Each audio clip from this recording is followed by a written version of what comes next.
After the college entrance exam results came out, the most popular girl in class invited everyone to get plastic surgery.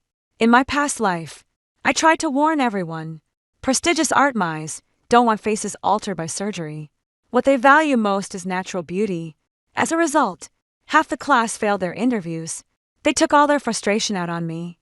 The campus beauty spread rumors. She secretly got plastic surgery ages ago. That's why she doesn't want us to go. The childhood sweetheart I once trusted completely. Zhang Chen also stepped forward to testify. And my classmates dragged me into the bathroom, shoved excess hyaluronic acid into my face, and called me the poster child for failed plastic surgery. Even the teacher shook his head inside, saying I had gone astray to stop me from reporting the crime. Zhang Chen, under the guise of caring for me, injected me with a lethal overdose of botulinum toxin. When I opened my eyes again, I was back on the day my academic scores had just been released. This time, I'm not worrying about anything anymore. Wan Ningwen Vanyan is still strongly persuading everyone to get plastic surgery. Our hospital has done surgeries for celebrities. Art students are like thousands of soldiers crossing a narrow bridge. If we don't maximize our beauty, how will elite art schools even consider admitting us? Look at you. Your nose is a bit flat, and your eyes are a bit small. Also, your forehead is a bit flat. Just these little things. And the admissions officer might reject you at first glance. Her words completely ignited the students' anxiety about their appearance. When Yen is right, we really should get some work done. What if we get cut because of it? Our scores are good enough. We can't afford to mess up the interview. Glancing at each other one by one, the students were persuaded. When it was Zhang Chen's turn, he subconsciously ran a hand along his jawline, a flicker of hesitation crossing his eyes. But in the end, he still wrote his own name. A cold smirk curls at the corner of my mouth, just thinking about what tomorrow will bring. This time I'll watch them walk right into the trap. Yo-yo, are you going to join? Ruya noticed my presence and handed me an information form with faint sincerity. I refused without a second thought. No thanks. I'm quite happy with the face I was born with. Zhang Chan walked over, looking at me with a conflicted expression. If you have a problem with it, just say so. Don't beat around the bush. He still seemed hesitant, but I just smiled lightly and said, not at all. After all, it's your face, your choice. I just personally prefer a more natural look, to each their own. With that, I walked away without looking back. In my past life, I advised everyone, don't send plastic surgery faces to the Academy of Noble Arts. They value natural beauty above all. As a result, half the class failed the interview. They took out all their anger on me, turning on me viciously like the story of the dog biting Ludong. Now that I've been reborn, I've decided to stop wasting my breath. Let's see who they blame when things go wrong. As soon as I stepped out the door, Nguyen Vanyan rolled her eyes at me behind my back. Such a hopeless case. What a show-off. Then he started enthusiastically recruiting. Forget about her. Come on. Who else wants to sign up? Just like in her previous life, she had managed to rally nearly the entire class to go to soon. Enough. The day of the official interview at the Aristocratic Arts Academy arrived. A long queue snaked from the school gate. W.Y. Yen, now post-surgery along with Zhang Chen, and their group, pushed their way to the front of the line, brimming with confidence. I glanced over casually, sneering inwardly. Don't know where they get their confidence from. Honestly, those plastic surgery faces really stand out in a crowd. So obviously they look fake to anyone with half a brain. I'd heard rumors about the plastic surgery clinic run by Wan Wian's family. And after Rebirth, I looked into it more closely. Turns out it's not some legitimate clinic at all. It's just an unlicensed private money-laundering operation.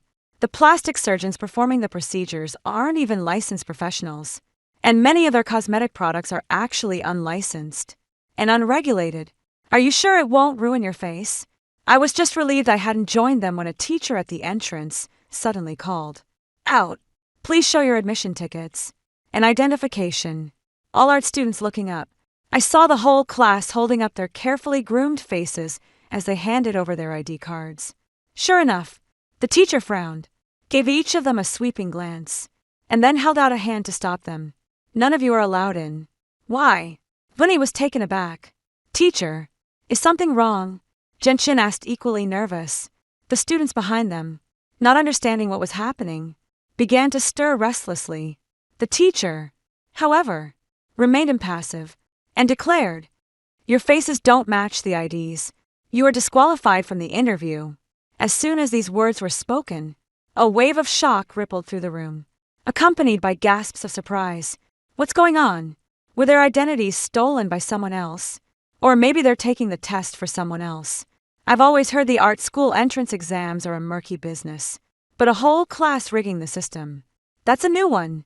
The crowd began to murmur, and the students couldn't help but grow anxious and flustered. What nonsense are you talking? We're who we say we are. Are you, teacher, keeping us out because we're too good-looking just to make way for some other candidate? Exactly. Someone took the lead, and the rest of the students chimed in with tacit understanding. I stood on the outskirts of the crowd, watching coldly as they kept making excuses and protesting. A man, a teacher in charge, couldn't take it anymore. He stepped forward, stood among the crowd, and barked quiet. His gaze swept across the room, lingering on their faces for a moment before he declared sternly, "Our academy does not admit students who have undergone cosmetic surgery." Upon hearing this, Wan Wian's expression shifted from indignation to panic. Clenching her teeth, she stubbornly insisted, "That's impossible. Professor, you must be mistaken. None of us have had any work done." The other students quickly caught on and chimed in, a chorus of voices rising in agreement. "Yes, we're all completely natural." Yet their eyes darted away, and Zhang Chen's face darkened. I watched the whole scene with amusement. Suddenly from the crowd, someone snarled viciously. It must have been Janaya who spread the rumor on purpose. Yesterday, she was the only one. The voice trailed off. He trailed off looking a bit guilty. And after a long pause, he finally said, "It's just that she doesn't fit in." Yes, she must have been talking nonsense to the teacher. I didn't rush to explain either, my gaze earnestly turning to the teacher. The teacher looked at them, then glanced at me. She frowned and adjusted her glasses. "No one has been spreading rumors to me. Whether your faces have been altered, I can tell at a glance. Besides, the upcoming interviews involve many challenging tests, and surgically altered faces are particularly vulnerable to injury. I'm only saying this for your own good, but we didn't rig it." Nguyen Ven insisted through gritted teeth. It seemed she herself realized the situation had reached this point, and the only option left was to stubbornly deny everything. Otherwise, it's all over. "That's right. We haven't had any work done. None of what you're saying is true. How can you accuse us of plastic surgery with no evidence? We won't accept this." The teacher couldn't help but frown at the students who were so clearly lying. Giving up, she said, "Fine. If you insist, so be it. But you must sign a liability waiver. The academy will not be held responsible for any incidents that may occur during the subsequent interviews." "All right, we'll sign it." They spoke with absolute conviction. This was the opportunity they had worked towards for years with one foot already in the door. How could they possibly give up now? At that moment, my gaze inadvertently met that of Zhang Chun, my childhood friend. I ignored him, deliberately looking past his hesitant, conflicted expression. I hadn't forgotten how he and Wen Yen had betrayed me in my past life. In this life, I was determined to witness their downfall.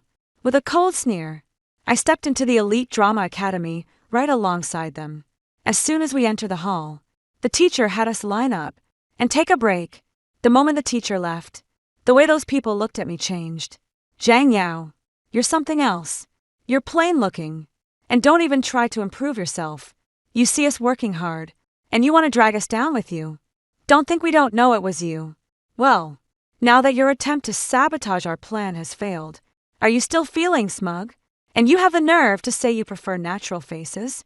You're such a hypocrite. When we get accepted, and you get filtered out, we wouldn't even let you lick our shoes." I couldn't care less.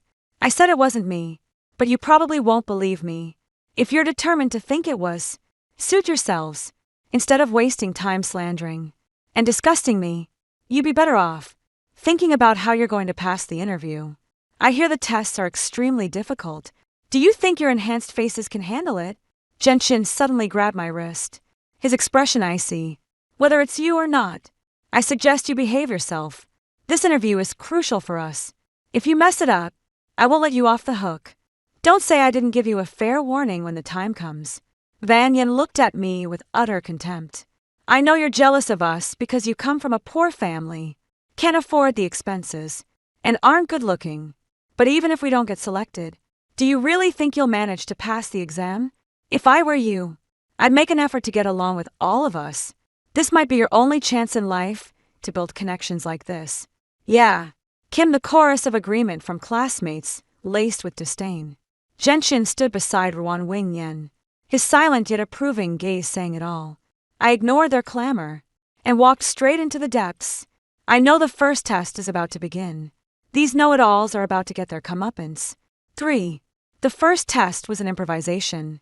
Inside the examination hall, several judges sat side by side. Ruan was the first to stride and head held high. She chose a coquettish monologue, but had only recited a couple of lines when a judge raised a hand to cut her off. "That's enough. Next." Her smile froze for an instant, but quickly returned to normal as she walked out, brimming with confidence. "How did it go?" Genshin immediately stepped forward to meet her. The teacher said, "That's enough," Wan Wian declared triumphantly, tilting her chin up. The next few were mostly like that. Halfway through, or sometimes just getting started, they'd be cut short by the instructor, saying, "That's enough. Next." Genshin stepped in and chose a martial arts performance. He unleashed a powerful series of punches, exuding energy and precision. As soon as he struck a graceful pose, the instructor cut in. "That's enough. Next." He stepped out with a slight frown, but it melted away when he caught Nguyen Banyan's encouraging glance. Addressing the group, he said, "The teachers were very thorough in their review. There shouldn't be any major issues." They all assumed that that's enough meant approval, that they'd already touched the threshold of the elite art academy. "It'll be my turn soon." I took a deep breath and walked into the examination hall. I've chosen a monologue of profound inner turmoil from a girl grappling with despair, yet still clinging to a sliver of hope. No flowery language, no exaggerated gestures. I just stood there quietly using my eyes, subtle expressions, and a trembling voice to perform 1 minute, 2 minutes, the entire scene. The mentors didn't interrupt me. They just watched in silence after I delivered my final line. The judges nodded in approval. "All right. You may leave now." I walked out of the exam hall. The atmosphere in the waiting area was electric when Yen. "You've definitely got this." The way the teacher looked at you just now was totally different. Brother Jiang Chin too. "With such a cool move, you're bound to get extra points." The whole class was confidently discussing, as if the admission letters were already in their hands seeing me come out. A girl sneered. "Oh, Zhen Yao, you actually finished. Didn't your mentor stop you?" Gwen Banyan crossed her arms and shot me a dismissive glance. "Some people just don't know when to quit." The advisor can't be bothered to correct her. He's letting her sink or swim on her own. Exactly. What's the point of showing off for so long? What really matters is talent. Standing beside Ruan Wingyan, Genshin looked at me and shook his head, his gaze as if regarding a fool who overestimated their own abilities. He spoke lightly. "Yo-yo, sometimes the process isn't what matters." I rolled my eyes and said nothing. The subsequent tests in vocal performance, physical movement, and line delivery followed a similar pattern. Wan Weiyan and the others always finished quickly, then emerged to lavish praise on each other, utterly convinced of their own flawless performances. And every time, I had to perform until the very end before the mentor would react. In their eyes, this was undoubtedly a clear signal that the mentor had completely given up on me. "Zhen Yao, you really have some patience, sticking around till the end of each one. Does she think this is a stamina contest? That's hilarious." Ru Yen grew even more smug. "Just you wait," she said. "Some people are destined to be nothing more than also-ran spectators." Jiang Chen's gaze was laced with a faint, lingering mockery. "If you don't have the right family background, don't try to break into the entertainment industry like everyone else. I already told you I'd take care of you, but you just had to come here and make a fool of yourself. Utterly ridiculous." Qian looked at me with an expression of pure second-hand embarrassment. as if the mere fact that I had once liked him was a source of profound shame. Even the demeaning allowance he offered me, if I didn't handle it with the utmost care and reverence, it was seen as a sign of disrespect toward him. I must have been blind in my past life to fall for a man like him. I'll just step back 3M and stop bothering with them. And finally, all the tests are over. We return to the hall to await the final verdict. The teacher who had been guiding us earlier came out holding a piece of paper. His expression was serious, and his gaze swept over each of us. We will now announce the list of admitted students. The hall fell deathly silent in an instant, as if even breathing had become a cautious act. And when Van Yen clenched her fists nervously, yet still forced a confident smile, she exchanged a glance with Jiang Qin, both brimming with anticipation. The teacher started calling out names. As one unfamiliar name after another was called out, everyone's hearts were in their throats. Finally, only our class's list remained. The teacher's gaze lingered on the final sheet for a moment, then shifted to our anxious group. With a sigh, she began to read the names. For I'm sorry to say, only one person from your class passed the interview. Zhen Yao. I paused for a moment, surprised that only my name was called with no others following. The surroundings instantly erupted into chaos. What? Only one person passed the interview. And it's Jao. How could it possibly be her? Yeah, absolutely not. What about our names? The smile froze completely on Ron W.'s face. Jiang Chen's eyes widened in disbelief. The teacher paused as if waiting for the commotion to settle, then continued, "That concludes the reading of the admission list for this round." Finished. Jingwen Banyan suddenly snapped back to reality and shouted, "Teacher, where's my name? Where's Jiang Chen's name? Did you skip us? Our grades are all fine." "Yeah, teacher," the others chimed in. "We all did so well. How could we not be on the list? There's been a mistake. There must be a mistake." Jiang Chen's face turned ashen. He pressed his lips into a tight line, his gaze fixed unwaveringly on the teacher as if searching for the slightest crack in their composure. The teacher adjusted their glasses. Their gaze from behind the lens is as cold as ice. "The list is correct. Of this entire group, only Zhen Yao has been accepted. No one else made the cut." Boom! It was as if a thunderclap had exploded. Right above their heads, Genshin staggered, his face instantly turning as pale as paper. Everyone was stunned, staring at the teacher in disbelief, then at me, then at each other. The hall was deathly silent and Win Banyan's face was a mask of utter humiliation. "Impossible," she muttered, her voice trembling. "This can't be happening. I pay for a sure thing." One of the judges stepped forward, his face grave and solemn. "Who is the class representative in your class? Our school has repeatedly made it clear publicly that we do not admit students who have undergone any form of cosmetic surgery, and distributed to schools where students taking art exams are enrolled for class representatives to relay the notice again. Why would you still take such a reckless chance, clinging to a foolish hope?" Whoosh! The moment the words were spoken, every single pair of eyes in the room snapped toward the class's one and only study committee member, Wu Wyan. "What? Nguyen Van Yen is what the teacher said. True. Why didn't you tell us about this rule?" The barrage of accusations made Nguyen Vinny's face instantly pale. Her lips trembled, her eyes darting about in panic. She didn't take her teacher's words seriously at all back then when she handed out the brochures. All she had in mind was making a killing right after graduation. As for the fine print, she had her connections. Why would she bother listening carefully? After noticing me, Van Yen suddenly pointed at me like she'd lost her mind. "It's her. Ja must have known the rules all along. Otherwise, why wouldn't she join us in rigging it? If she knew the truth, she should have used the rules to stop us. She did it on purpose. She just wanted to see all of us eliminated." She turned to me, pouting like she'd been wronged. "Young Yao, I'll accept it if you hate me and just want to see me humiliated. But why did you have to drag the whole class into this mess? Especially Brother Jiang Qin. Isn't he the one you like? Is this how you treat him? If you can't have him, you just want to destroy him." Jiang Chen's body jolted violently, his eyes fixed on me with an intense stare. "Yen Ipsilon Ao. You're disgusting."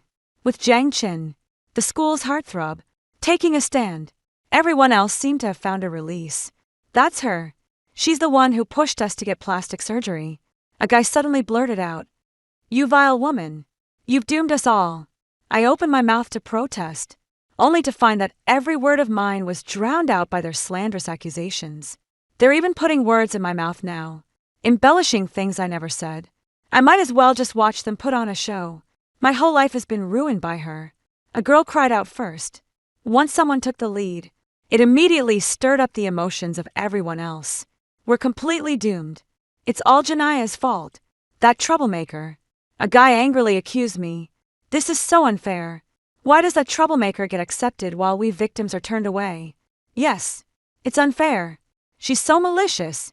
She doesn't deserve a place at the aristocratic drama academy. We demand her admission be revoked.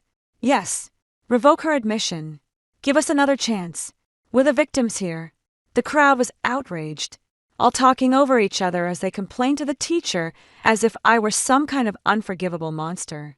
The teacher's frown deepened, and even the teacher who had admitted me looked hesitant, her gaze towards me now tinged with scrutiny. I watched them coldly, letting their vile insults wash over me like filthy water until the teacher seemed genuinely shaken. I just took out my phone and pressed play. On the phone, the chat from a few days ago in the class group chat came through clearly. A 5. My hospital has done procedures, even for celebrities. Art school entrance exams are like thousands of people crossing a narrow bridge. How can elite art schools accept us if we don't maximize our looks? Look at you. Your nose is just a bit flat. And you. Your eyes are a bit small. Your forehead is a bit flat. How is that going to work out later on? Wine's right. We really should fix it up. What if we get rejected? We've got the scores now. We can't afford to slip up in the interview. Yo-yo. Are you going to join? Nah. I still think my own face looks better. I knew it all along. No matter what I said, they would twist my words in this new life. I had already secured the crucial evidence. The chat logs played back, crystal clear. Each line landed like a stinging slap across their faces. The recording cut off abruptly. A deathly silence fell over the surroundings.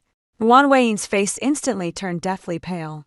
Jiang Qin, meanwhile, was as if someone had him by the throat, unable to utter a single word.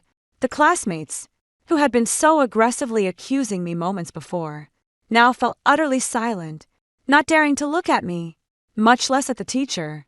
The teacher's gaze swept over everyone, filled with disappointment. Inhain Fanyan, still unwilling to let it go, tried to pin the blame on me. Why didn't you just spell it out? Why not tell us straight that getting plastic surgery would guarantee we wouldn't get in? When it comes down to it, you did it on purpose. Exactly. You clearly knew all along, and didn't tell us. And you still dare say it has nothing to do with you. This is solid proof. Someone immediately chimed in. I smiled. In my past life, did I just stop at giving hints? I practically begged them, reading through the admission brochure point by point. So what's the outcome? They listened. Sure, but if even one of them fails the exam, they'll pin all the blame on me. Why on earth would I repeat that kind of foolishness? I stared at them coldly. The admissions brochure. The words are right there in plain sight. Are you blind? I already warned you not to get cosmetic surgery. You thought you were being clever. So who else is there to blame? Or is your comprehension so poor that you need someone to spoon-feed you? Or you just starve to death? Jiang Qin immediately stepped forward, shielding Wan Weiying behind him, and glared at me. Zhen Yao, how dare you claim you have no ulterior motives? Haven't you ever been jealous of Yin? Don't you want to trample us all underfoot? I know your family isn't well off, and you've always been trying to latch onto mine. But don't get the wrong idea. I will never have any interest in a woman as spiteful and calculating as you. Well, thank you then. Watching Mu Vian nestled so sweetly in Jiang Chen's arms, I just wanted to laugh. Just consider me a woman who clings to power and privilege. So when I found out you were an illegitimate child who had to fight for everything, that's when I stopped liking you. Is that reason satisfactory? I sneered at him. An illegitimate child. Everyone's gaze towards Jiang Qin shifted. Everyone knew him as the young master of the Jiang family, showered with admiration. But who would have thought he was just an illegitimate son? Wan Weiying couldn't help but pull away from his embrace. And even Jiang Chen's face turned as dark as the bottom of a pot. I scoffed coldly. Are you all 3-year-olds? You make your own mistakes, yet you expect others to bear the consequences for you. As a class representative, Wang Yan can't even relay basic information properly when things go wrong. All she does is cry and whimper to fish for sympathy, and she has the nerve to stand here and point fingers at others. You, Genshin, was left speechless by my retort. Enough! The admissions teacher, who had remained silent until now, finally spoke up. Our prestigious drama academy only accepts students of both moral integrity and talent, not a bunch of people who shirk responsibility and maliciously slander their classmates the moment something goes wrong. His piercing gaze made the students each lower their heads one by one. You people not only fail to meet the admission criteria, but you also fall short of the professional standards of this industry. Make a record of these people's names and add them to the industry-wide ban blacklist. The whole class turned pale in an instant. 6.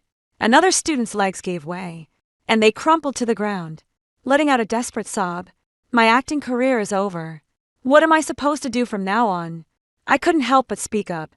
Now you're blaming me for being cold-hearted, saying I didn't spoon-feed you the answers. But have you ever stopped to think? Wasn't it someone who encouraged you to get plastic surgery in the first place? And who is it that actually took you to those specific clinics? As soon as I finished speaking, a deathly silence fell over the room. And then as one, every pair of eyes turned toward Wang Yan. That's right. She's the one who said the Elite Arts Academy has extremely high standards for appearance, and even the slightest flaw could get you rejected. She even recommended a beauty clinic to us, and it just so happens her family owns that clinic. The prices for those cosmetic procedures are absolutely outrageous. She did it just for the money, tricking us into getting plastic surgery on purpose. 1. You give me back my future. Beat her to death. You've ruined our lives. Fists rained down on Rui Yen, accompanied by the crowd's vicious curses. Nguyen Van Yen was instantly beaten to the ground, her hair disheveled with fresh blood streaks across her face. Screaming, she rolled desperately on the ground, trying to dodge. In despair, she spotted Zhang Chen and clung to him like a final lifeline. Zhang Chen, save me. Zhang Chen looked at her without a trace of pity, even delivering another kick. Wyan, you disgust me. Wang Yan was utterly and completely despondent. She scrambled up from the floor, a desperate hope flashing across her face. Teacher, Mr. Wang, help me. You promised you'd get me in. Please save me. The man addressed as Mr. Wang instantly went deathly pale. What nonsense are you spouting? I don't know you. Mr. Wang snapped, his voice sharp with denial. Did I lie? Van couldn't believe it, her eyes widening. He immediately pulled out his phone. I've got the transfer records and our chat history. You said as long as the money was paid, I'd definitely get through to the re-examination, and that my final admission was guaranteed. You lied to me. How could you say you don't know me? Crystal clear. Screenshots of money transfers, suggestive chat logs, every word, and detail laid bare. The admissions officer's face darkened with fury as he turned to Teacher Wine. Effective immediately. You're fired. Our institution has no place for a corrupt, morally bankrupt parasite like you. Mister. One glared venomously at Ruan Wyan. If you hadn't stripped naked and crawled into my bed yourself, would I have taken your money? You're the one who turned herself into a plastic surgery face. Who else can? You blame what? A collective gasp erupted from the crowd, and every eye was fixed on Wang Yan in utter disbelief. Her face turned deathly pale in an instant. You're lying, she said, her voice trembling and lacking conviction. 7. Just as the crowd was about to be cleared, Genshin suddenly turned to the admissions officer. His knees gave way, and he dropped to the ground with a heavy thud. Professor, I'm begging you, please give me another chance. As the words left his mouth, he cowed out, his forehead striking the floor with a heavy thud. The admissions officer took a step back. What are you doing? Get up. Professor, I can't lose this opportunity. I'm pleading with you. I'll do anything. Anything at all. If I can just get into the academy. Rules are rules. No one is above them. And I've made that perfectly clear. No. Professor Zhang Qin cried out, his back against the wall. I'm not like the others. I have no safety net. Acting is my only way out. He was an illegitimate child of the Jiang family, and his mother never received any recognition or status, even after her death. Everything about the Jiang family has nothing to do with him. His face was all he had. If he couldn't make it in the entertainment industry, he'd be condemned to the hardest, most grueling labor, forever trampled underfoot. How could he possibly accept that? He pleaded with the teacher, a desperate look in his eyes. I've staked all my hopes on this exam. That is the one who ruined me. I never wanted plastic surgery. That's your problem, not them eyes. With that, he ignored Jiang Chan and turned to signal the security guards to clear the area. Genshin slumped to the ground, his eyes vacant. Outside the school gate, the expelled examinees stood in small, scattered groups, their expressions numbed suddenly like an enraged beast. Jiang Chan sprang up from the ground and charged towards the despondent Wan Wei Yen. He grabbed Jingwen Vanen by the hair and dragged her roughly toward the school gate. Ingwen Van Yen let out a blood-curdling scream, clawing at the air with both hands. What are you doing? What are you doing? Jiang Chen's voice was icy cold. You'll find out soon enough. He dragged Wan Wing Yen all the way, turning into a quiet alley. The candidates who had been eliminated were stunned at first, then seemed to have found an outlet, and followed after them one after another. I stood there watching their retreating figures. I knew Wan Wei Yen. It was over. Just like me in my past life. Wan Wei Yen was dragged into the alley by Jiang Chen and thrown hard to the ground. She tried to get up, but several girls rushed over and pinned her down firmly. Are you insane? What do you think you're doing? Jiang Chan pulled out a syringe from his pocket, pressed it hard, and injected it in Tingwen Banyan's face. You gave me too much filler last time. Here, you can have the rest. You love cosmetic procedures, don't you? And you love making money for your family's clinic. Come on. Today, I'll make sure you get your beauty fix. W.Y. Yen struggled desperately, her cries heart-wrenching. The others just watched with cold indifference. Some even took out their phones to film, helping Jiang Chan pin her down in 1 stitch, 2 stitches, 3 stitches. Wan Wing Yen let out a pain groan. The classmates she had once beguiled and deceived were now unleashing their pent-up fury. Ran Wei Yen's face swelled and contorted at a visibly alarming rate. It was quickly becoming unrecognizable. Film this. Get it all on camera. Let everyone see how this sold us all out for money and ruined our futures. The sound of fabric tearing was mixed with the girls' screams and the boys' curses even from a great distance. I could still hear the violence continuing in the alley 8. This incident made it onto the trending topics. Art examinees were collectively tricked by classmates into plastic surgery, missing out on top universities, and quickly surged to the trending topics as Jiang Chen wished. The comment section below was filled with angry accusations directed at Ran Wan Yen.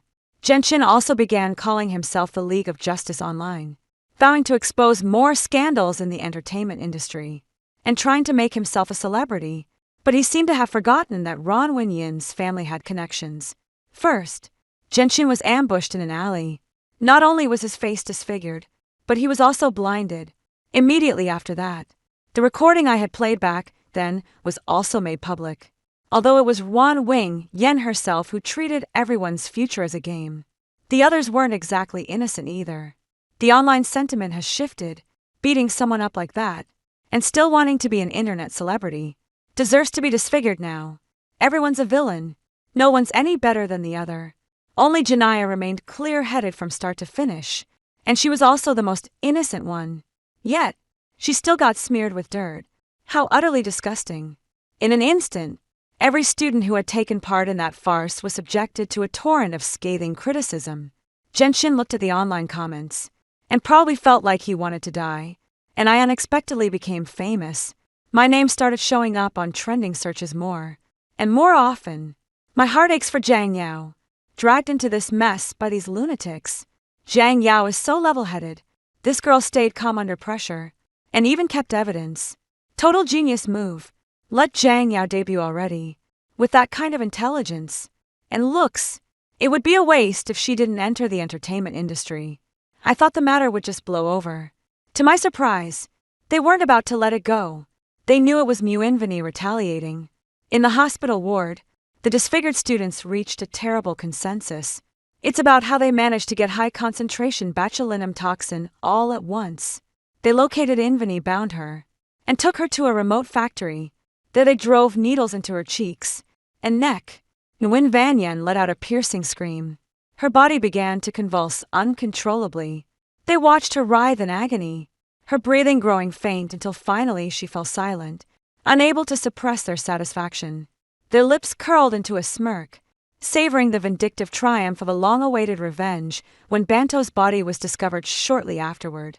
Based on evidence left at the scene and leads provided by the hospital, the police quickly identified Jiang Qin and his associates. Jiang Qin and the others, along with everyone involved in that massacre, didn't get away with it. No one escaped. As for me, I embarked on a completely different life path. I was admitted to the prestigious drama academy I had always dreamed of, and I poured all my energy into acting, immersing myself in my studies. Time flies, and several years have passed in the blink of an eye. I became a widely celebrated star through my own talent and hard work. Meanwhile, Jiang Qin and the others were gradually released after serving their sentences. Yet, the world outside was no longer the same. The people and places had all changed. The moment they stepped out of the prison gates, their fate was sealed, a life destined for ruin. The once wealthy yen masters were now in rags. Some fought over a few dollars on the street, while others lingered in the city's darkest corners, barely clinging to life. One day, just as a business event had concluded, and I was about to leave, Jim blocked my path. He was wearing an ill-fitting cheap suit, his hair greasy. Yao Yao.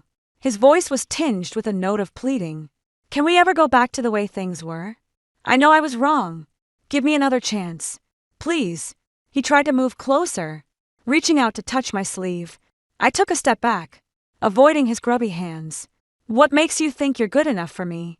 Looking at him, I felt nothing but visceral disgust. He froze, the plea on his face turning rigid. The bodyguard beside me spoke in a low voice. Miss Jiang, the car is ready. We have an important red carpet event this evening. It's time to leave. I couldn't even be bothered to spare him another glance. Jianjin charged towards me, heedless of all else. Just as he was about to touch the hem of my expensive gown, two bodyguards tossed him aside like he was a chicken. As the car started moving, I watched Jiang Chen's figure recede into the distance. I knew clearly that all those past lives were now nothing but fleeting clouds and smoke. In this life, I, Yung Yao, am destined for boundless glorious story. 2. The day Mom was diagnosed with cancer, she slipped a gold bracelet into my hand. Then she asked me pleadingly, if Evelina, your mother can still live another 30 years, right? Thinking she was just in denial about her diagnosis, I reassured her that everything would be fine. The next day, she miraculously recovered, and Mom was so thrilled. She kept praising me for being sensible. Later, Dad took my hand and asked, I just bought a lottery ticket today. It's going to win 10 million. Right. I nodded innocently, and sure enough, it hit the jackpot, but my health kept deteriorating, and I died suddenly within 6 months after my soul left my body. I heard my parents blaming each other. Why couldn't you have been more sparing with it? That's when I realized the price of their dreams coming true was my own lifespan. That golden bracelet I cherished so dearly was actually the conduit for sacrificing my lifespan. When I opened my eyes again, I was back at the moment my mother handed me that golden bracelet. Put it on quickly. Ivina, I scrimped and saved to buy this for you. I didn't even give it to your sister when she asked for it. My mother's urgent voice rang in my ears as she forcefully slipped the golden bracelet onto my wrist. The sight instantly made me realize I had been reborn. She dodged away. Her face turned pale, and she burst into tears instantly. I have cancer, and don't know how long I can stay with you. Let this bracelet keep you company in my place from now on. In my previous life, as soon as my mother learned she had cancer, she couldn't wait to give me a gold bracelet. I was moved to tears by the sudden outpouring of maternal love. Not only did I hand over all my savings, but I also followed her every word without question to take care of her health. Even when I got off work at 11 p.m., I still made sure to wake up at 5 a.m. to prepare congee for her breakfast. My parents also started showing me more care and affection. A wave of warmth washed over me, and I redoubled my efforts to give. So whenever they came to me seeking comfort, I offered nothing but positive encouragement. Little did I know that in doing so, I was gradually sacrificing my own life. In less than half a year, I dropped dead on my way to work. 1. After receiving the massive compensation from the company, they carelessly discarded my ashes and took my sister away to live a life of luxury in a distant land. It wasn't until after my death that I discovered the real reason my health had deteriorated so rapidly. Yet their dreams had come true, all at the expense of my own lifespan. The very instrument of this life sacrifice was the gold bracelet my mother had forcibly clasped around my wrist. Seeing me frozen in shock, Mother tightened her grip, not caring that my hands were turning red from the friction. "Put it on. Please just do this for me. I know I've neglected you before, but let me make it up to you in the time we have left. Love." By sacrificing my lifespan with this golden bracelet, I winced in pain and pulled away, taking a step back. My father, who had been standing nearby, immediately stepped forward and grabbed me. "How could you break your mother's heart like this?" Before I could even protest, my mother rushed over with the gold bracelet, not giving me a chance to refuse. Just as she was about to slip it onto my wrist, I caught a glimpse of a figure darting past the doorway. I completely broke down, sobbing without a care for how I looked. "Mom, you have lung cancer. I can't accept this gold bracelet. Let's sell it to cover your treatment costs." Just then, my younger sister burst through the door.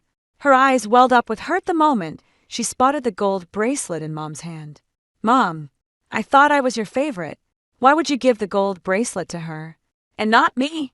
She rushed over and hugged Mom, her hand instinctively reaching to snatch the gold bracelet. Mom let out a sharp cry and immediately slapped away her outstretched hand. "This is for your sister. You can't have it." As she spoke, Mom forcefully slipped the bracelet onto my wrist. Seeing no way to avoid it, I dropped my earlier resistance and happily took it in my hands. Hugging my mom, I blurted out, "Thanks, Mom and Dad. I knew you loved me the most." Mom's face stiffened, but she still tried to put it on my hand. I dodged with an innocent look. "Mom, why are you so insistent on putting this bracelet on me? Is there something wrong with it?" Her face instantly turned pale, and she was too flustered to speak for a long moment. Then, Dad came over with a fruit knife, saying, "What could possibly be wrong with it? Seems like we just can't be nice to you." He shot a glance at Mom, his eyes filled with clear displeasure. Seeing the fruit knife in his hand, I suddenly remembered this exact scene from my past life. It dawned on me then that blood was also required to activate the life exchange ritual. Seizing the moment he was distracted, I deliberately let my foot slip and stumbled right into my father's hand. Clutter with a clatter. The dagger landed right in front of me. I quickly picked it up and said to them, "I'll go wash this in the kitchen," completely ignoring my parents who tried to stop me. No sooner had I stepped into the kitchen than my sister followed right behind me. Her eyes were red and swollen as she stammered out, "Sis, Mom has cancer, but we don't have enough money at home. Let's sell this gold bracelet to pay for her treatment." I sneered inwardly, seeing right through her scheme. Although she's in her final year of high school, she shows no interest in studying and often hangs out with local troublemakers. Her parents kept her on a tight allowance to rein in her spending, but accustomed to splurging, she turned to multiple lending platforms to fund her habits. By now, the debt collectors must have hounded her into a corner. In my past life, she came to me for money, too. I just received Mother's gold bracelet, so I reluctantly wired her 20,000. I never thought she'd set her sights on the bracelet. "This is even better than I hoped." Hesitantly, I began to speak, but my mother just gave this to me. She casually pulled out a gleaming golden bracelet and handed it to me. "Put on this fake one. It's convincing enough to fool Mom and Dad."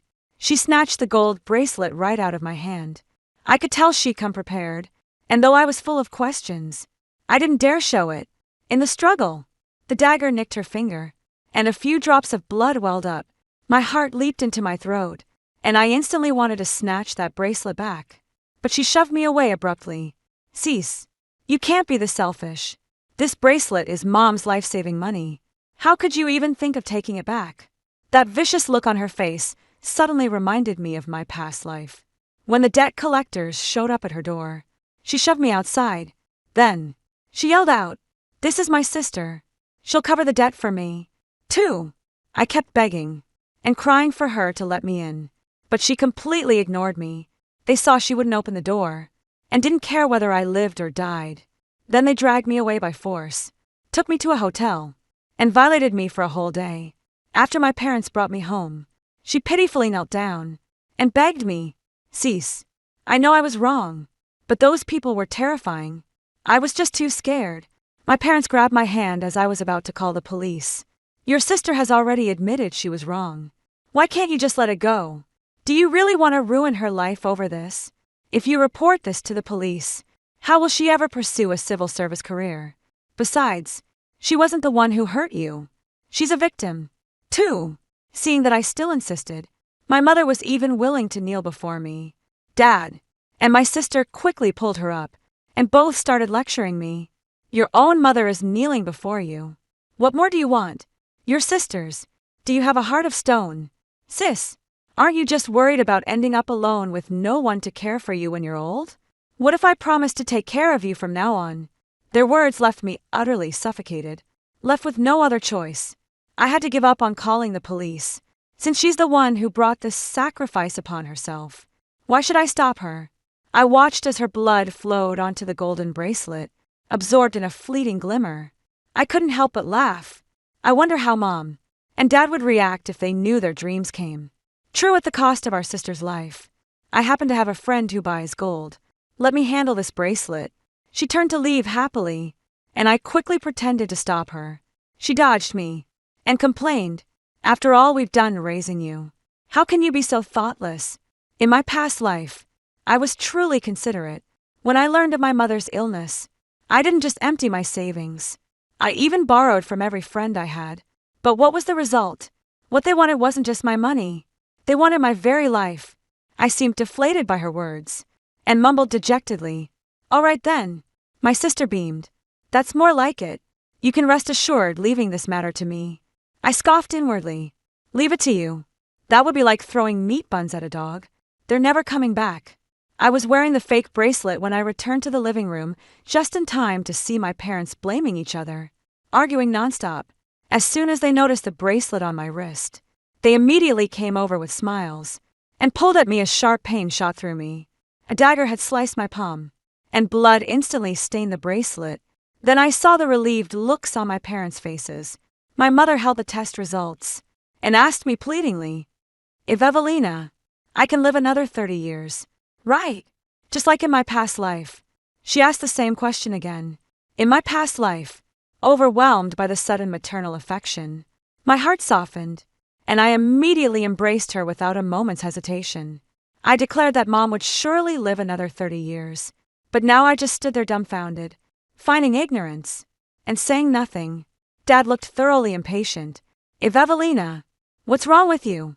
Is that how you respond when your mother talks to you? You stole things when you were little, and I thought you'd grow out of it. But here we are. I really believe that when your mother got sick, you'd finally step up instead. You're just an ungrateful wretch, will never change." He's bringing up that time. I stole money as a child again. Every time I don't do exactly what my parents want, he just has to reopen old wounds and rub salt in them. Why did I steal money? Because they went on a trip with my sister and left me behind with no money. I was so hungry, I had no choice but to take 10 from under my dad's pillow to buy some steam buns. Even then, I could only afford 1 meal a day. It was the elderly lady next door who saw my face turning pale with hunger and took me home for a proper meal. Otherwise, I would have starved before they even returned. But because of those $10, my father dragged me to the community square. He slapped me in front of everyone and yelled at me for half an hour. They only stopped after I kept begging for mercy. I pointed at the cancer diagnosis form on the coffee table, my voice icy cold. "But Mom has lung cancer. It's already terminal. There's no cure for this disease to begin with. How could I possibly lie to Mom?" My voice trailed off as Mom's face turned ash, and if not for my father holding her back, her hand would have shot up to slap me across the face. I could see their faces darken, but I remained unmoved. I went on speaking to myself. Cancer is incurable. Before I knew it, My younger sister had come up behind me and shoved me hard, rolling her eyes. She spoke in a condescending tone. "Sis, why don't you ever wish the best for Mom?" Then, as usual, she started acting coquettishly with our parents. "Mom, I'm sure you'll live at least another 30 years. My parents' faces froze, showing no hint of joy as they stared at me, seeing my sister's face suddenly age before my eyes. I quickly tried to appease her. "You're right, Mom. You'll definitely live another 30 years. As soon as I said it, her expression instantly transformed, and she rushed over to hug me excitedly. "You're such a sweetheart, Ivana. Mommy will make you something delicious." Seeing this, my younger sister stamped her feet in frustration, but still failed to get our parents' attention. That evening, my sister threw a tantrum, and her parents' eyes repeatedly showed signs of sympathy. But when they noticed my scrutinizing gaze, they swallowed their words. I was at work the next day when I got a call from the hospital. "And Miss Evelina, could you please come to the hospital?" I immediately took time off and rushed over only to find out my parents had gone to the hospital for a follow-up appointment. Then I just sat at the main entrance of the hospital and started yelling my head off. This heartless hospital diagnosed my wife with lung cancer when she was perfectly healthy. They'd do anything for money, treating ordinary people like we're not even human. If we hadn't insisted on a second opinion, we'd never have found out the truth. As they spoke, the couple broke down, sobbing in each other's arms. When some bystanders stepped forward to comfort them, the couple immediately produced 2 medical reports. After seeing the documents, even more people joined in condemning the hospital, with these 2 test results coming just days apart. First a lung cancer diagnosis, then suddenly being told everything was fine. Anyone would assume the hospital was at fault. As the situation escalated, the hospital administration quickly invited them into the office to keep an eye on things. "If you don't pay $300,000 in compensation, this matter won't be over." Just as I reached the door, I heard my father's booming voice. The hospital administrator looked uneasy when I approached. "Hospitals aren't for-profit institutions. Miss Ivana, could you talk some sense into your parents? Was the hospital really blameless? Then why were all my organs harvested after I died? There's definitely something fishy going on here. I'm sure of it." Before I could even think of how to refuse, my father slapped me across the face. "What are you doing here? You have no right to speak." As he said this, he glared fiercely at the hospital staff. "If you refuse to pay compensation, we'll go lie down at the main entrance. Right now." In the end, the hospital had no choice but to pay them off to keep the peace. But before 2 days had passed since getting the money, my father's creditors came knocking. The moment I got home, I saw my mother crouched on the floor, wailing hysterically, pounding her fists against my father. "Behold, sat beside here. You damned fool. Gambling again. And now you owe $1 million. How are we ever going to pay back that much money?" Father grew impatient and was about to retaliate. Hearing the noise, they both turned in unison, revealing eerie smiles. I was instantly jolted with fear, and ignoring my hoarse throat, blurted out, "Mom, Dad, what's going on at home?" Mom sighed. "It's your father again. He went out gambling and lost all the compensation money from the hospital. Plus, he's over $1 million in debt now." Just as she said this, Dad casually pulled out a lottery ticket and asked me expectantly, "I just bought this lottery ticket today. It could win us $10 million. Right?" That question sent a shiver through me, and the atmosphere turned awkward instantly. My sister, who hadn't been home in half a month, stood fuming at the doorway. "How can you be so heartless? You can't even muster a single comforting word." Then she immediately turned to her hopeful father and said, "This lottery ticket isn't just going to win $10 million. I bet it'll hit $30 million. Before she could finish speaking, she collapsed straight to the ground. Mom immediately rushed over to check on my sister, lying on the floor, then looked at me, trembling with shock. She stammered, "How could it be Mandy?" Dad, holding the lottery ticket, saw Mom's reaction and grew visibly panicked. "What do you mean?" My mother rushed over in a panic, grabbed my hand, and yanked off the gold bracelet. She cried out in disbelief, "How could it be fake?" Then she glared at me fiercely. "Was this your doing? You are always trouble. Even as a child, you caused me to have a miscarriage, and I lost your brother. Now you're trying to kill your sister. 2. You're nothing but a curse. You won't be satisfied until you've torn this family apart, will you? I caused her miscarriage. The thought of that accusation just makes me want to cry. They blamed me for absolutely everything back then. She ignored her pregnancy and went up playing mahjong every single day. I remember she had lost quite a bit that day and was in a foul mood. The moment she saw me, she started yelling at me nonstop. I was trying my best to cheer her up, treading carefully. I decided to pick a flower for her from the garden and asked her to wait for me, but that request to wait set my mom off. She flew into a rage and started hitting me. I was so caught up in the moment that I didn't watch my step, and when I suddenly fell, I couldn't keep the baby. From then on, I became the one to blame for her miscarriage. Not only relatives from both sides, but even the kids at kindergarten all accused me of being heartless and unable to accept my own brother. Once I couldn't take it anymore and tucked back, which made my father so angry that he hit me. Your mother is heartbroken, and instead of comforting her, you accuse her of blaming you unfairly. Do you have no conscience? Not only did you cause your own brother's death, but you treat your mother like this. Those words pinned me to the pillar of shame, silencing any resistance I might have had. But I remember clearly during Mom's non-invasive prenatal test, there was an extra Y chromosome. It wasn't until I grew up that I understood the child we lost had XY syndrome. Just as I was about to explain further, I overheard Mom complaining to Uncle Danny next door for I was just wondering how to get rid of this child. And that wretched girl conveniently gave me the perfect excuse. I couldn't understand why Mom had become so unrecognizable before this. She used to be so tender with me, holding me close and calling me her sweet darling. Dad would lift me onto his shoulders, joyfully making me laugh. But after that miscarriage, everything changed. My parents never showed me kindness again. Their faces filled with disgust whenever they saw me. Soon after, I was sent to live with my grandmother, who favored boys over girls. My grandmother treated me harshly with constant scolding and beating simply because I was a girl. All the food and drinks at home were reserved for my male cousins. Every day I woke up to endless chores. It wasn't until my sister was born that my parents brought me back home thinking I was old enough to help take care of her.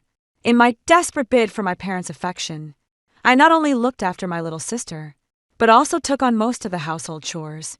But one day, while I was doing laundry, my sister bumped her knee, and my mother immediately dragged me by the hair and beat me. You just can't stand to see your sister happy, can you? First, you caused my son's death, and now you're trying to hurt my daughter through sobs. And please for mercy, I confess that it was all my fault. A neighbor who heard the commotion couldn't stand by and wanted to plead on my behalf. She's just a child. What ill intent could she possibly have? You've made your point. That should be enough. Things might have calmed down, but those words just fired my mother up again.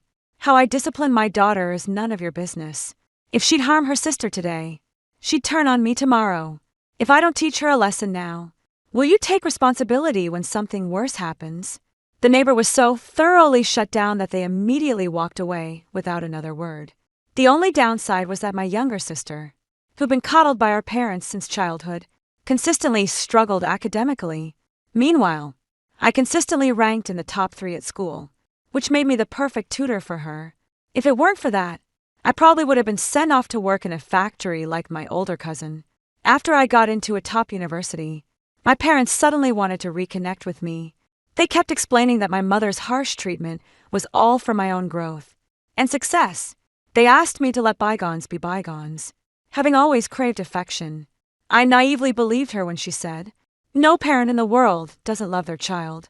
That's why after graduation, I willingly handed over my living expenses to support my sister's education. It finally dawned on me that some parents truly don't love their children. The only regret is that I came to this realization too late in my past life. I kept sacrificing my own lifespan step by step for that false affection, completely unaware of what I was doing.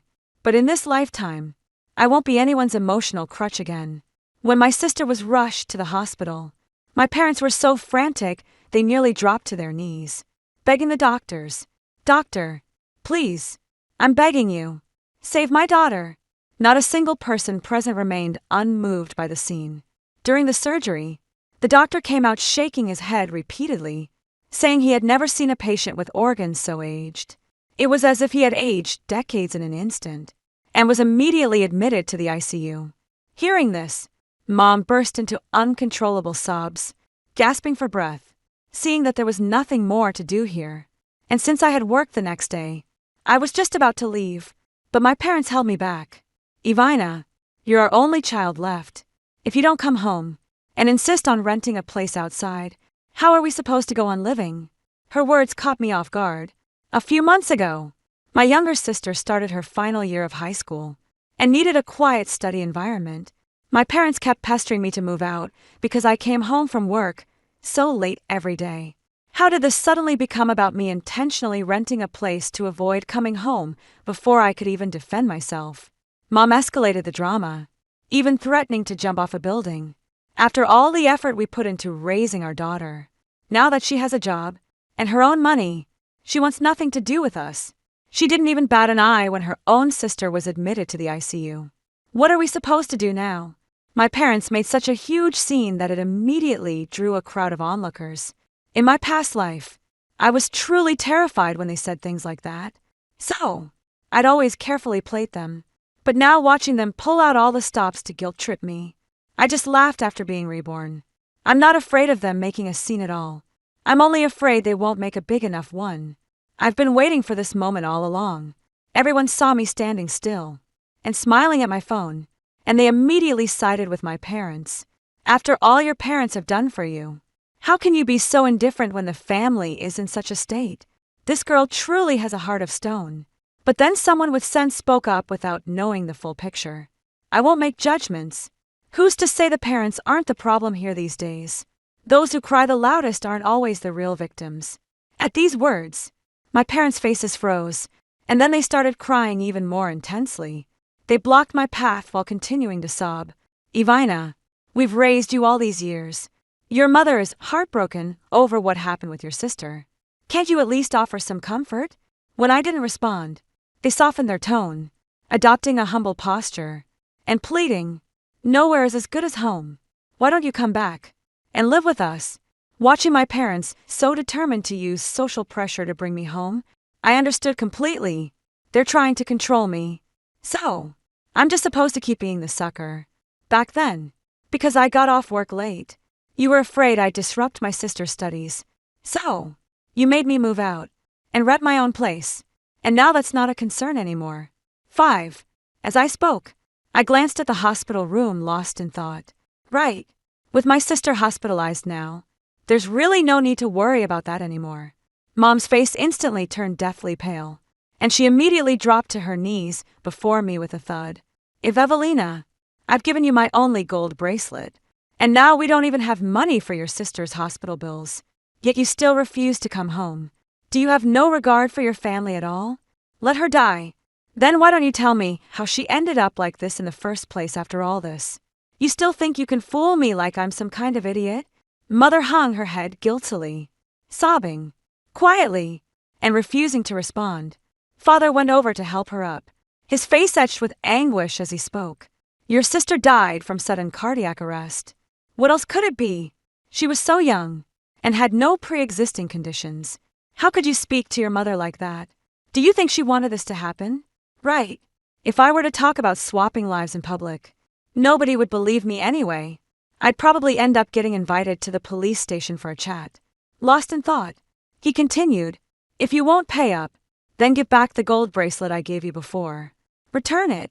You gave me a fake, and expect a real one in exchange. What a clever scheme." Crying, "I can do that, too." I immediately pinched my thigh. My nose turned red, and tears started streaming down in a voice tinged with regret. "The gold bracelet Mom gave me was swapped for a fake by my sister right after I got it. She said she wanted to sell it to save money for your medical treatment. But didn't you ever see any of that money?" As I spoke, I raised my hand to reveal the fake bracelet on my wrist, and took it off. "This is the fake one my sister told me to pass off as real. The genuine bracelet is still with her." Mom took it and looked, her previous fragility vanishing in an instant as she flared up. "Did you do this on purpose?" She then raised her hand to strike me, but I dodged it in her rage. There was no trace left of her earlier weakness. I knew you were up to no good. No wonder you gave the gold bracelet to your sister. You want her dead, don't you? Hearing this, I couldn't help but laugh out loud. What do you mean on purpose? Mom, how can you say I have ill intentions? When my sister said we should sell the gold bracelet to pay for your treatment, I gave it without hesitation. Is that what you call ill intentions? But how could a gold bracelet be more important than your life? Why does it seem like you care more about the bracelet and insist that I should be the one holding on to it? If I hold it, does that mean my sister won't suddenly have a heart attack? After the series of questions, Mom's face instantly turned pale with anger, and she became so flustered, she didn't know what to do with her hands and feet. Her father shot her a glare and pulled her behind him. What are you talking about? Your mother never meant it that way. She just thought you'd hidden the gold bracelet and didn't want to pay for your sister's treatment. Just then, their mother's phone suddenly rang. She panicked the moment she saw the caller ID. I was about to hang up when I snatched the phone from her, answering it on speakerphone. An urgent voice immediately met from the other end. Did you get the blood of the life exchanger? If we don't get it soon, your daughter's life can't be swapped back. I stared at my mother in disbelief. Life exchange? What do you mean? Mom, are you trying to transfer my life to my sister? No wonder you've been trying to get me to come back this whole time. Mom rushed over anxiously to pull me back. That's not it. Ivana, listen to me. It's all fake. How could there be such a thing as life exchanged? Still trying to fool me at this point. I pretended to be swayed by their persuasion. Then I picked up the phone and yelled at the person on the other end. You're a total fraud. Don't ever call my mom again. Hearing my accusation, the person on the other end was clearly taken aback and shouted furiously, I'm the renowned Wanda. How dare you call me a fraud? Ask me how her cancer was cured, and the 30 million her husband won wasn't at all thanks to the ritual I taught her, sacrificing her daughter's lifespan. The moment those words were spoken, I stared intently at my stunner. The cancer is gone. You won 30 million. Mom, wasn't your cancer a misdiagnosis? And Dad, didn't your lottery ticket turn out to be a loser? My skepticism once again provoked the people on the other side. Wanda's methods have never failed. May's cancer was cured by trading her daughter's life for it. My hands trembled as tears streamed down my face uncontrollably. Mom, is what she said true? No wonder my sister suddenly collapsed. Did she trade her lifespan for Dad's lottery win? No. You gave this gold bracelet to me and wouldn't let my sister touch it. It's not her life you wanted. It's mine, isn't it? Dad snatched the phone from Mom's hand, hung up immediately, and then rushed to explain. How could you believe that? We're living in the modern era. How can you still buy into such superstitious nonsense? All that talk about sacrificial rituals and trading lives is pure fiction. Don't go spreading such backward ideas. Before he could finish speaking, the bystanders cut him off. Wanda is famous for her accurate predictions. How could someone with her track record possibly be a fraud? Then another elderly lady chimed in. That's right. My grandson had a persistent fever after playing at the beach, and the hospital couldn't figure out what was wrong. She was the one who cured him. The elderly woman gave me a concerned look. Sweetie, you better be careful. Your parents, they don't seem entirely trustworthy. Then Dad shoved her aside and snapped. What are you yelling about? How dare you try to deceive my daughter right in front of me? 6. Of course. It was a scam call. I was the one who set it up. I wanted to expose their true colors in front of everyone who once Mom realized what was happening. She immediately grabbed my hand with tears glistening in her eyes. Ivana, my dear daughter, how could I ever do such a thing? Taking your life would be like tearing out my own heart. You're all I have left. Ivana. Just then, my sister's phone in my bag kept ringing incessantly. I pretended not to notice and persisted relentlessly with my questioning. What's the story with that gold bracelet? Mom gave an awkward laugh. That bracelet is just something I've been setting aside for you. Nothing special. Really? Just as she said this, Dad quickly grabbed my arm. Ivana, have you forgotten when you were sick as a child? Your mother carried you over 10 miles to the hospital. The doctor said if we'd arrived any later, you wouldn't have made it. We're getting old, and we admit we've made mistakes before. But this will always be your home. 2. Hearing this, Many others chimed in to persuade him. After all we've done raising you all these years, we're family. How could there be any grudge that can't be let go? Life hasn't been easy for any of us. I let out a heavy sigh, finding tears of emotion. Then, dropping my earlier indifference, I said, Mom, Dad, let me take you home first. On the way back, I secretly glanced at my sister's phone and happened to see her being pressured for money by a debt collector.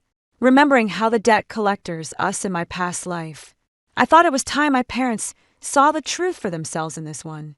I had just gotten home and hadn't even processed what was happening. Before I knew it, my mother shoved me inside and slammed the door shut with a bang. She immediately started ordering my dad to get things ready, her expression grim as she spoke. There's still time to transfer your life force to Mandy. The two of them dropped all pretense and went straight for the jugular. Dad snatched my phone and cornered me.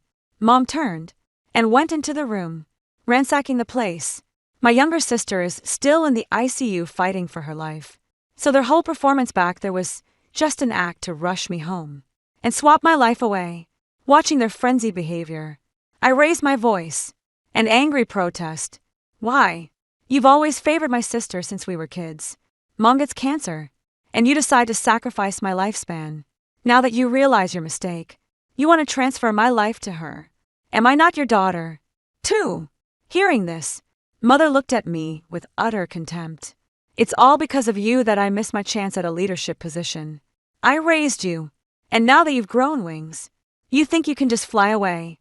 I gave you your life, and now I'm taking it back. What's wrong with that? A leadership opportunity. But that's not what I heard from Grandma. When Mom was pregnant, she did miss out on the job that was arranged for her, but she never wanted that job in the first place, did she? Later, our neighbor at 1 took that position and kept getting promoted due to her excellent performance.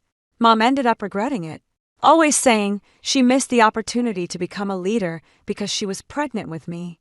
So somehow this became my fault too. After being reborn, I started to doubt whether I was actually their biological child. I even secretly took some of my parents' hair to run a paternity test. Unfortunately, the results confirmed I was indeed their biological child, not adopted. My father stood in my way and added, "Consider your life the payment for our family's wealthy future." Mother soon emerged from the house with an incense burner, washed her hands, and promptly lit the incense. She began, murmuring incantations under her breath. She'd always been superstitious, but had it not been for this life exchange ritual, I would have dismissed it as pure nonsense. But now I feel my hair standing on end, and a chill running through my body. She occasionally glanced up at me with a look as if she were staring at an object. It seemed as though everything about me was under her control. Pull him over. Seeing me struggle, she immediately called for her father to drag me in front of her. The moment her hand seized me, I felt completely immobilized, unable to move a muscle. She cheerfully took my hand while slowly approaching with a dagger of soothing me. She said, "It'll be over soon. Don't be afraid to save my sister. Are you really willing to sacrifice my life?" Mother turned pale. "How dare you compare yourself to your sister? You're nothing but a jinx, while she's the family's lucky star. Using your life to save hers is an honor for you." I sighed and looked toward Father standing nearby. But isn't she actually Father's child? Dad's face instantly darkened seeing this. Mom dropped what she was doing and began explaining in a fluster. "Don't listen to her nonsense. Mandy is your child." But she was met with Dad's skeptical gaze. "I haven't even said anything yet. Why are you so defensive? Guilty conscience." 7. Seizing the chance, I broke free, retrieved the phone my dad had taken, and retreated to a corner to add, "When my sister was little, our neighbor, Uncle D&E, used to hold her often. In my past life, I never understood why Uncle D&E seemed to prefer my sister over his own daughter. After being reborn, I actually tailed him for a while to get to the bottom of things, and managed to snag some of his hair when he got a haircut. I secretly took a paternity test with my sister, and the results confirmed exactly what I had suspected. Ivina, how can you be so vicious? Even now, you're still trying to smear my name." I scoffed at that. "You're literally trying to kill me, and I'm not even allowed to speak the truth." Seeing Dad's temper flare up, Mom quickly went to hold him back. She's talking nonsense. If you don't believe me, we can get a paternity test. When paternity testing was mentioned, I immediately handed over the documents from the shoe cabinet. Is this the kind of test you meant? The names listed were my sister's and my father's, but they weren't father and daughter. Enraged by this discovery, Dad raised his hand and swung at my mother. The two immediately started brawling, completely forgetting the plan they had just made. In the midst of the chaos, a frantic, heavy pounding suddenly erupted at the door. My sister's debt collector showed up at our door. The man had just stepped inside when he saw my parents fighting, and he spoke up with clear amusement. Mandy's parents? What's this all about? Trying to weasel out of pain. My parents were completely baffled by his question. What do you mean defaulting on a debt? The man pulled out several IOU slips and slammed them on the table. He swaggered as he sat down. These are Mandy's IOUs. 500,000 in total. How are you going to pay it back? Her mother shrieked. My daughter has always been honest. She's lying in the hospital right now, fighting for her life. How could she possibly owe you that much money? Dad gave Mom a hard shove forward. Mandy's not my daughter. If she owes you money, go collect from her. Even though Mom kept begging, Dad remained unmoved. The man looked at Dad with contempt. You think you can just say she's not your daughter, and that makes it true. After the paternity test results were placed before him, everyone looked at him with pity. Seeing that my father was indifferent, my mother went to plead with the creditor. This matter isn't entirely off the table, he said, pointing at me. If she marries me, I'll consider this IOU as the bride price and cancel your debt. Hearing this, my mother rushed over and pulled me away. Ivana, you're all I have left. You have to save your sister. Please say yes. As she spoke, she gestured toward the brutish-looking debt collector and started pushing me toward him. My heart sank. After all this time, Mother was still trying to sell me off. Mother, have you forgotten something? Didn't Father win the 30 million jackpot? At my prompting, Mom threw herself at Dad again. Hearing about the 30 million lottery ticket, the creditors rushed forward to join the fray. After all, lottery tickets aren't registered to specific individuals. Whoever holds the ticket can claim the prize. A chaotic brawl broke out as the group fought viciously among themselves. My father was surrounded and beaten until he coughed up blood. In desperation, my mother grabbed a dagger from the coffee table and stabbed the creditor standing nearby. The scene instantly descended into chaos and carnage. The other men, seeing what happened, scrambled to flee in panic. By the time I called 120 and we were on the way to the hospital, the creditor had already bled to death. Dad survived, but was left permanently disabled. In the end, my parents were sued by the creditor's family the day they were sentenced. I got a call from the hospital. My younger sister had passed away in the ICU due to severe injuries. Hearing the news, Mom completely lost it and started beating up Dad, who was standing nearby due to his disability. Dad couldn't dodge in time. She shoved him off the platform. His head hit the ground directly, and he couldn't be saved. As for Mom, because this was a repeat offense, she was directly sentenced to life imprisonment. With both parents gone, Uncle moved right into our house, looking thrilled as he brought along our elderly grandmother. And cousin, Grandma looked at me with utter disdain. This house was bought by my son, so it's mine, too. You're just a girl. We'll be married off sooner or later. Pack your things and get out now. Hearing this, I grabbed my luggage and left without a moment's hesitation. If they want to seize Dad's property, they can take on his debts as well. From what I know, Dad's debts outside amount to over $1 million. Selling this house might not even be enough to cover the debts. 8. I was just wondering how to get rid of this burden. So, this works perfectly for me.